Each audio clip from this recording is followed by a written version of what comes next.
گزارے کیسے زندگی،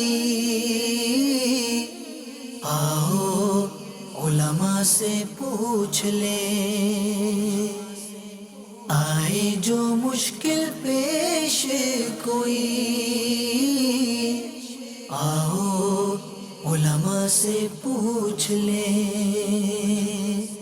الحمدللہ رب العالمین والصلاة والسلام علی سید المرسلین، اما بعد فاعوذ باللہ من الشیطان الرجیم، بسم اللہ الرحمن الرحیم۔ الصلاة والسلام علیک یا رسول اللہ وعلی آلک واصحابک یا حبیب اللہ۔ الصلاة والسلام علیک یا نبی اللہ وعلی آلک واصحابک یا نور اللہ۔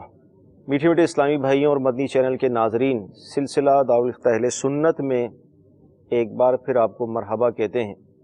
الحمدللہ عز و جل ہمارا یہ سلسلہ علم دین کے پھولوں سے مزین ہوتا ہے، اور کوشش کی جاتی ہے کہ ہم کچھ نہ کچھ علم دین حاصل کرنے میں کامیاب ہو جاتے ہیں۔ ابتداءً درود پاک کی فضیلت کہ پیارے آقا مدنی مصطفیٰ صلی اللہ تعالیٰ علیہ وسلم نے ارشاد فرمایا کہ تم اپنی مجلسوں کو مجھ پر درود پاک پڑھ کر آراستہ کرو، کیونکہ تمہارا درود پاک پڑھنا بروز قیامت تمہارے لیے نور ہوگا۔ صلو علی الحبیب صلی اللہ تعالی علی محمد صلی اللہ علیہ وسلم۔ الحمدللہ ہمارے ساتھ دارالفقہ اہل سنت کے مدنی عالم اسلامی بھائی تشریف فرما ہیں، ہم ان کو سلسلے میں مرحبا کہتے ہیں، اور اللہ تعالیٰ کی بارگاہ میں دعا بھی کرتے ہیں کہ اللہ تعالیٰ مزید ان کے علم میں عمر میں برکت عطا فرمائے کہ آپ نے ہمیں وقت عطا فرمایا۔ تو کالز کو شامل کرتے ہیں اچھی اچھی نیتوں کے ساتھ، آپ کی دلجوئی کی نیت کے ساتھ۔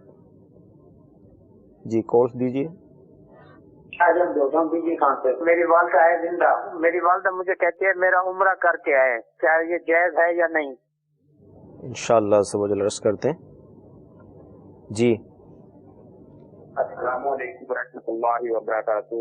وعلیکم السلام ورحمۃ اللہ وبرکاتہ۔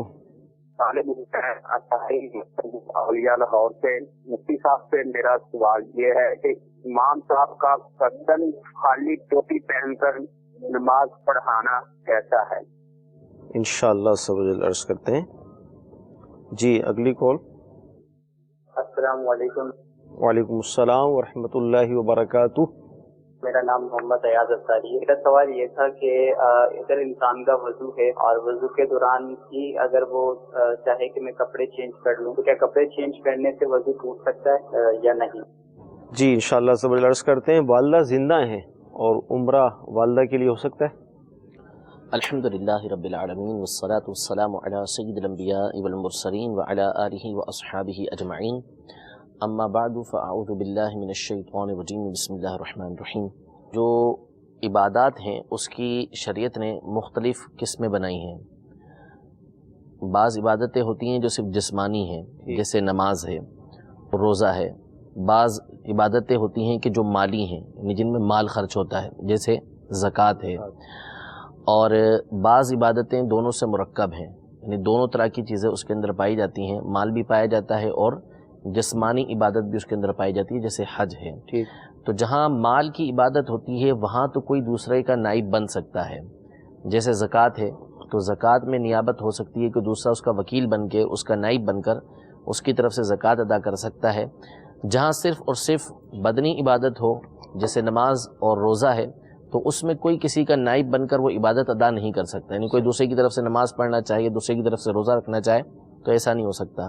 اور جہاں دونوں باتیں پائی جائیں، بدنی عبادت بھی پائی جائے بدن کے ذریعے بھی اور مال کے ذریعے بھی، تو اس میں پھر شریعت وہاں اجازت دیتی ہے کہ بندہ اس کے کرنے سے عاجز آ چکا ہو، کر ہی نہ سکتا ہو، تو وہ حج ہے، وہ بندے پر فرض ہو گیا اور وہ نہیں کر پایا تو حج بدل کے طور پہ کوئی دوسرا اس کی طرف سے حج ادا کرتا ہے تو یہ اس کی طرف سے حج ادا ہو جاتا ہے۔ عمرہ یہ فرض عبادت نہیں، یہ سنت ہے۔ تو عمرے سے اگر کوئی عاجز آ جاتا ہے کرنے سے تو اس صورت میں اس کے اوپر عمرہ کرنا فرض ہی نہیں تھا کہ اس کی طرف سے کوئی دوسرا ادا کرے، لہذا عمرہ کسی دوسرے کی طرف سے یوں نہیں کر سکتے کہ جس وقت عمرے کی نیت کر رہے ہوں، احرام باندھ رہے ہوں، خاص اس وقت نیت کریں کہ میں فلاں کی طرف سے احرام باندھتا ہوں، تو ایسا نہیں ہوگا۔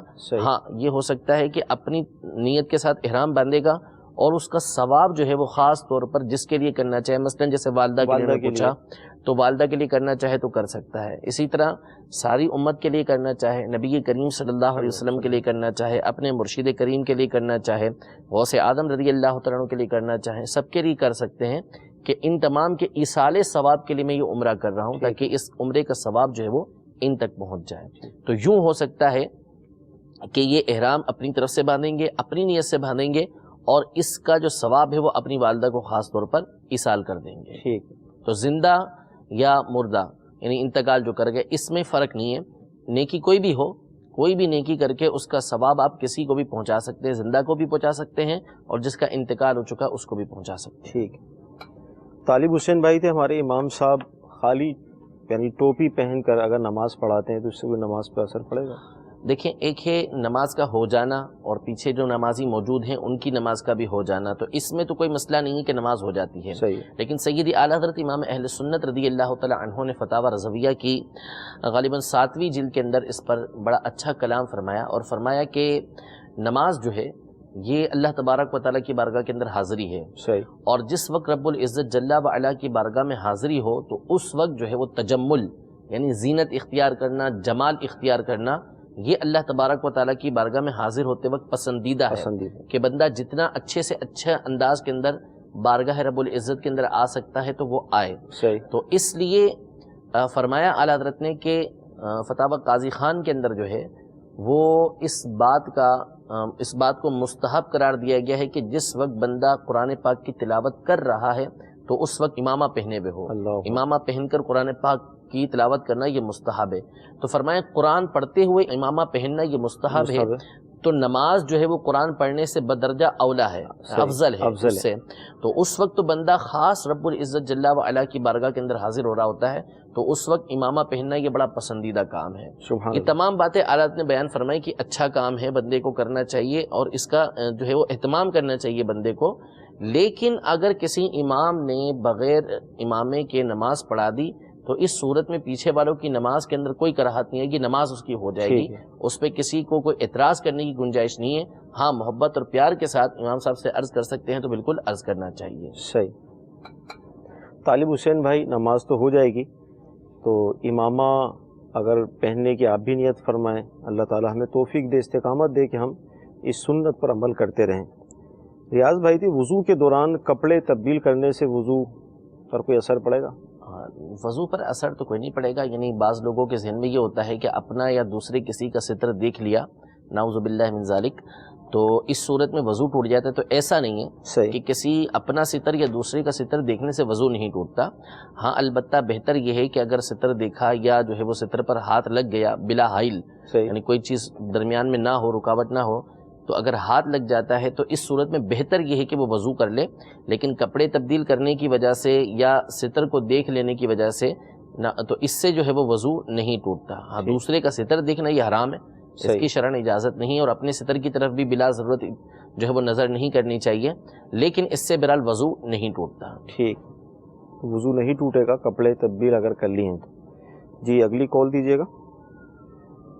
السلام علیکم ورحمۃ اللہ وبرکاتہ۔ وعلیکم السلام ورحمۃ اللہ وبرکاتہ۔ میں ظاہر بول رہا ہوں شیخ الاسبجن۔ میرا سوال ہے کہ میں نماز پڑھنے کی کوشش کرتا ہوں لیکن میرا نماز پڑھنے کو دل نہیں چاہتا۔ اگر نماز پڑھنے کے لیے کھڑا ہو بھی جاؤں تو ذہن میں مختلف قسم کے خیال آتے رہتے ہیں، ایسے ذہن میں بہت زیادہ بوجھ ہے، فوری نماز پڑھوں اور فارغ ہو جاؤں۔ اور بعض دفعہ تو ایسا ہوتا ہے کہ نماز پڑھنے کو بس نا بہت زیادہ بوجھ محسوس ہوتا رہتا ہے اور طبیعت بہت چڑچڑی سی رہتی ہے ہر وقت۔ برائے مہربانی مجھے اس کا حل بتائیں، کیا کروں میں اس کا؟ انشاءاللہ زبردست عرض کرتے ہیں۔ جی، اگلی کال۔ السلام علیکم ورحمۃ اللہ وبرکاتہ۔ وعلیکم السلام ورحمۃ اللہ وبرکاتہ۔